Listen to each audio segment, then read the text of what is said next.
Ceşni eşk tut ya, ruzi eşki mübarekliye, tebrik et ya birbirine. Ey Müslümanlığın bilyen mişi, gün näme gün?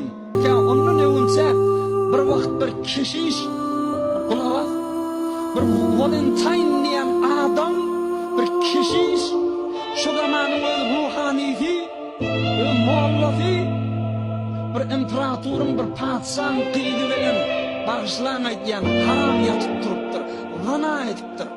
Padişah diyen şu Valentine diyen keşişi dara atıp edam edip koyveriptir. Sonraki keşişler, sonraki mesihiler, şu Valentine diyen adama yürüge uyanışık bolup, dilsuzi edenişik bolup, şu edam olan gününü diyeni örnek ettirahım. Bigane berayı to berader şödeni ne istey ayallığın. Ey cavan Müslümanlığın. Sekbar eğer dayi bir tifli to dehat şir, gafil meşo ey dost ki mader şödeni neyiz. Yine ölmenana sağa, yüzülük füyt bileni veren on enefi olup düşmeye, enefi halı olup bilmeye.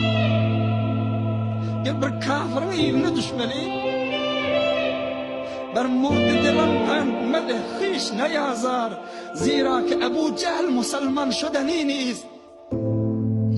Şayet bir toğra adamla bunu düşünmesin, eşteni verenini eştnaşık boldum. Ama bir umid deyin ki, bir toğur doğulluyu ki, bir haber şadatları den ediyalar, belki şoların evine kaytmağına bir sebep bolup bilsin niva idiyat Müslümanlığı. İnşallah şayan sınna ve la taqrabul fawahisha